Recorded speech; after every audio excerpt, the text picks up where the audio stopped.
Good morning. Today is the day before Passover. So I'd like to share something for preparation for the Seder.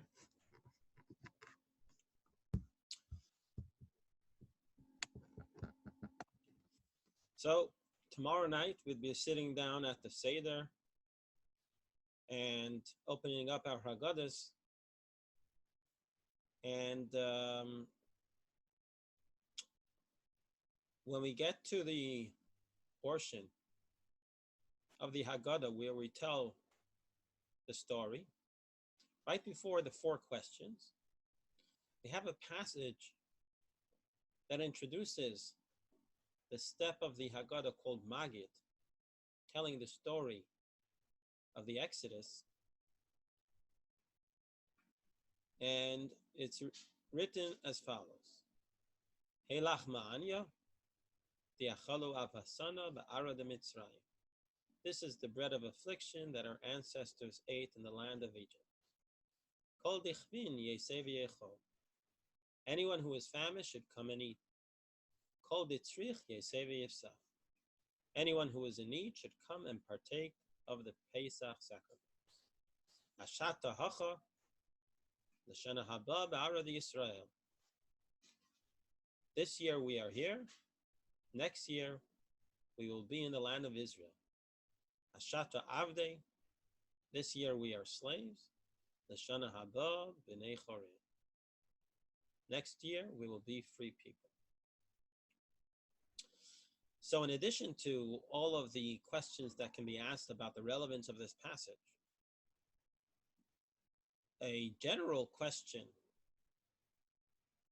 for those who are familiar with the Hebrew language is that this passage is not in Hebrew.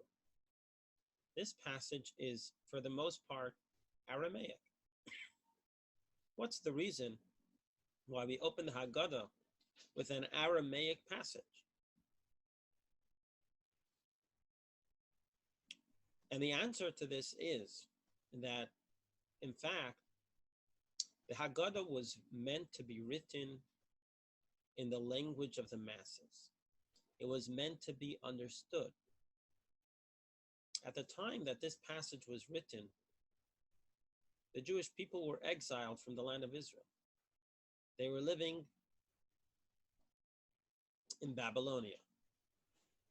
They were living in a land in which the language was Aramaic. And therefore, this passage was written in Aramaic because that was the language of the masses. Well, then you're going to ask, what about the rest of the Haggadah? The rest of the Haggadah is written in Hebrew. The real question should be asked about the four questions. The four questions are the questions that the children are meant to ask. How many children know Hebrew? How many children understand Hebrew? How many children understand the meaning of the Manishtana? So if we say that the Haggadah was meant to be written in a language of the masses, why was the remainder of the Haggadah written in Hebrew? And the answer to this question is that the Haggadah was written and the Haggadah was said many, many years before the exile. The Haggadah was said every single year from the Exodus. Throughout the years that the Jewish people lived in Israel, through the first temple, the second temple period. So the four questions, as well as much of the Haggadah, was composed in the Holy Temple period, in the days when the language of the masses was Hebrew. And that's why it was written in Hebrew. In fact, in the time of the temple, there were additional questions, at least one more question that became irrelevant after the time of the temple. So without getting into that, the point is that the Haggadah was written in the language of the masses. In those days, the language of the masses was Hebrew. But when there were additions made to the Haggadah, It was written in the language of the masses of the time. Now, what's the conclusion of this discussion? So it brings us to conclusion one, the importance of understanding the Haggadah. The Haggadah is not meant to be recited like a prayer. The Haggadah is meant to be explained and understood. However, we look a little carefully at many things, but we're going to take a look at a couple of things at the first page of the Haggadah. We'll find out that not only is it important for everybody to understand the Haggadah, but the form in which the Haggadah is told is specific. So on the first page, right after we say the passage of Helach Ma'anya, this Aramaic passage that we just spoke about, the bread of affliction. So this is what the Haggadah tells us to do. Number one, Misalkin HaKa'ara. The matzah tray is removed. Number two, Mosgin lo kos beis. A second cup of wine is poured. And number three, it says, V'kan haben shoel manishtana. Here the child asks manishtana. So three sentences, three things are written here. And is there a message here? So number one, Misalkin HaKa'ara, we remove the matzah tray. What are we trying to say? Second cup of wine is poured. And here the child asks manishtana. Let's understand what's written here. The matzah tray is removed after we just started to explain to the child that we're going to be eating this matzah. So the child now sees the matzah tray is removed. Why? We didn't eat yet. A second cup of wine is poured. Why? The child is accustomed to having kiddush at the beginning of a meal, which is 1 cup of wine, and then we get right away to the food. But suddenly a second cup of wine is poured. What's going on? So when the child sees these anomalies, these strange, different customs, different practices on this night, then here the child asks manishtan. Then the child is aroused. He says, what's going on? Why is everything different tonight? And that brings him to ask the question. What do you see over here? Why don't we just say, okay, child, son, ask the 4 questions? No. We have to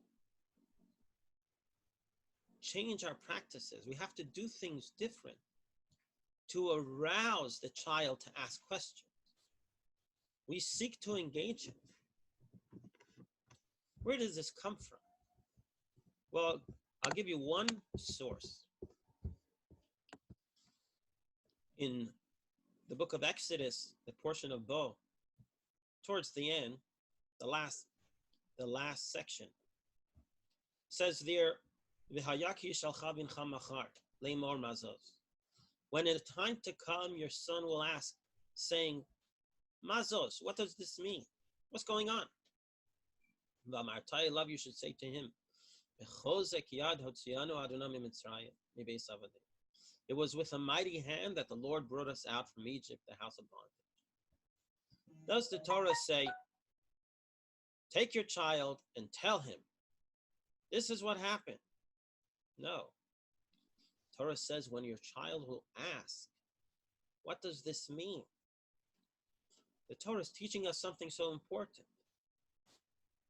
We can talk and talk and talk. But if you do not engage the child, then it is meaningless.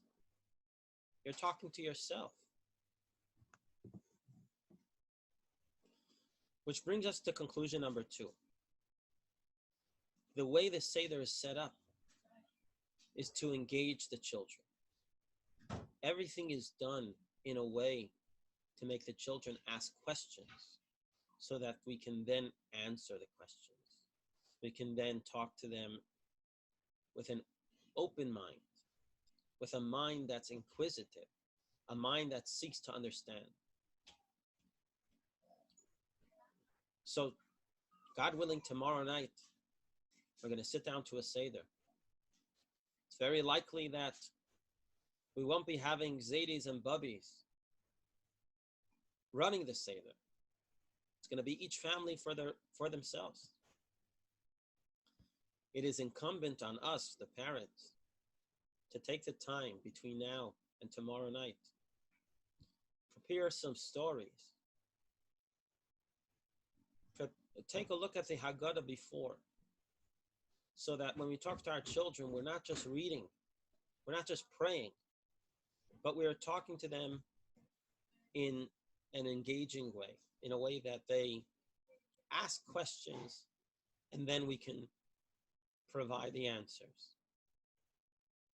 With this in mind, I'd like to wish you a Chag Kasher V'Sameach, a happy and healthy Passover, with a great emphasis on the healthy. We should finally get out of this situation that we find ourselves in. And we should see true liberation on every level. Once again, Chag Kasher V'Sameach. Happy Passover.